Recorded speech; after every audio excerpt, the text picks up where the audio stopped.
बारिश हो रही है, एक बूढ़ा आदमी प्लेटफॉर्म पर अकेला बैठा है। रामदीन धीमे स्वर में, अब तो बस यही स्टेशन है जहां से मेरी आखिरी ट्रेन छूटनी है। विक्की आता है, गुस्से में मोबाइल देखता हुआ। विक्की, ये जिंदगी भी कोई जिंदगी है, हर जगह रिजेक्शन, हर तरफ नफरत। वो बूढ़े रामदीन के पास बैठता है, दोनों की नजरें मिलती हैं। रामदीन, बेटा, परेशान लग रहे हो? विक्की, हाँ, कुछ नहीं बचा जिंदगी में, बस जाने की सोच रहा हूँ। रामदीन मुस्कुराकर, मैं भी एक यात्रा पर जा रहा हूँ, पर मेरी शायद आखिरी यात्रा है। विक्की, मतलब? दोनों चाय पीते हुए बातचीत करते हैं। रामदीन, मेरे बेटे ने मुझे घर से निकाल दिया, वो अब कहता है मैं बोझ हूँ। विक्की, मेरे अपने कभी थे ही नहीं, और जो थे उन्हें मेरी परवाह नहीं। रामदीन, चलो बेटा, फिर दोनों एक यात्रा पर चलते हैं, एक ऐसी यात्रा जो शायद हमें खुद से मिला दे। विक्की हैरान होकर, कौन सी यात्रा? रामदीन, अंतिम यात्रा, लेकिन शायद ये तुम्हारे लिए नई शुरुआत हो। दोनों एक पुरानी बस में बैठते हैं, संगीत चलता है। विक्की, क्या आप सच में मरने जा रहे हैं?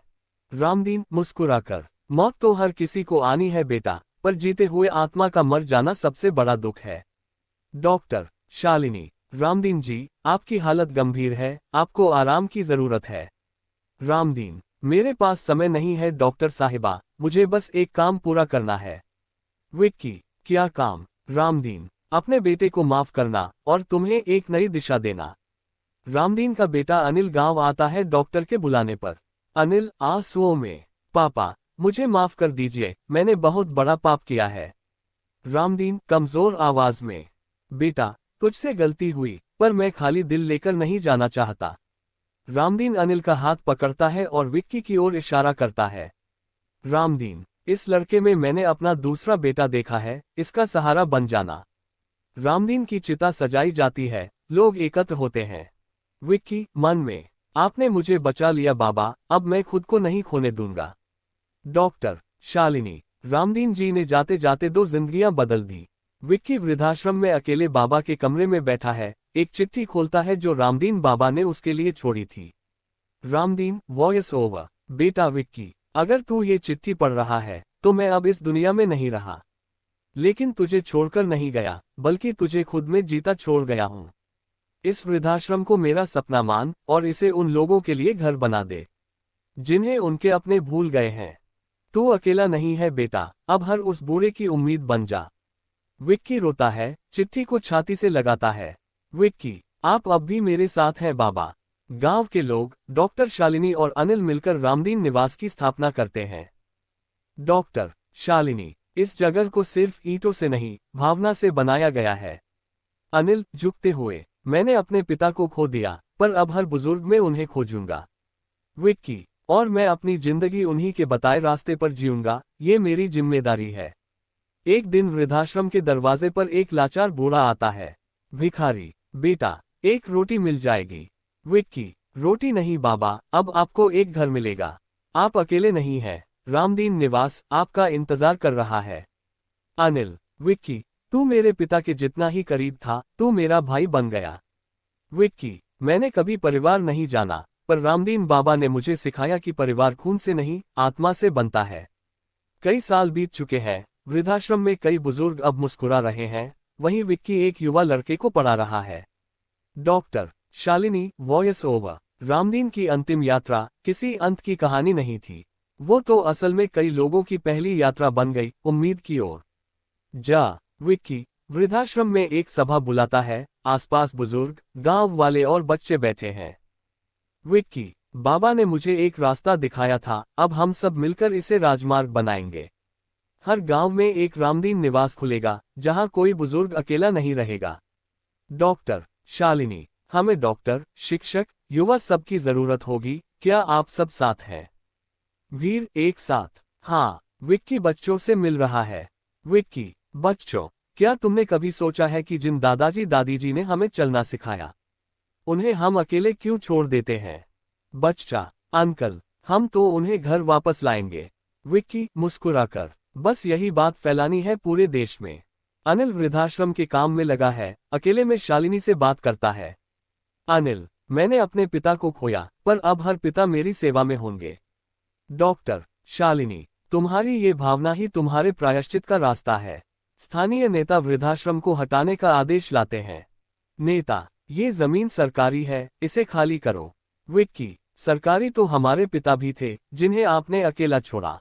ये जमीन अब इंसानियत की है। गांव वाले सामने आ जाते हैं। वीर, अगर वृद्धाश्रम हटाया गया तो हम सब भी यहां से जाएंगे। नेता हार मानकर वापस चला जाता है। समाचार चैनल पर हेडलाइन चलती है, रामदीन निवास एक आंदोलन बन गया है। देश भर से लोग वृद्धाश्रम को मदद भेजते हैं। डॉक्टर शालिनी, रामदीन जी का सपना अब हर घर में जिंदा है। विक्की फिर घाट पर आता है, बाबा की राख बिखरी हुई जगह पर दीप जलाता है। विक्की, बाबा, आज आपकी अंतिम यात्रा एक जनांदोलन बन गई है। आपका नाम अब सिर्फ एक वृद्ध नहीं, एक विचार है। कैमरा आकाश की ओर जाता है, मंत्र संगीत। रामदीन निवास अब 20 शहरों में फैल चुका है। विक्की अब 35 साल का। एक डॉक्यूमेंट्री शूट हो रही है, बैकग्राउंड में आवाज, वॉइस ओवर, टीवी रिपोर्टर। एक लड़के ने अपने बाबा को खोने के बाद देश को सेवा में जोड़ दिया। आज रामदीन निवास एक आंदोलन नहीं, एक परंपरा बन चुका है। विक्की अकेले बाबा की पुरानी कुर्सी पर बैठा है, चुपचाप। अचानक हल्की हवा चलती है। विक्की, बाबा, आपने जो दिया वो मैंने फैलाया, पर अब हर दिन लगता है जैसे अभी बहुत कुछ बाकी है। दीवार पर बाबा की तस्वीर मुस्कुराती है। विक्की के सगे चाचा, जो संपत्ति के लोभी हैं, वृद्धाश्रम की जमीन पर दावा करते हैं। चाचा, ये जमीन दादाजी के नाम थी, इसे बेचकर हम मॉल बनाएंगे।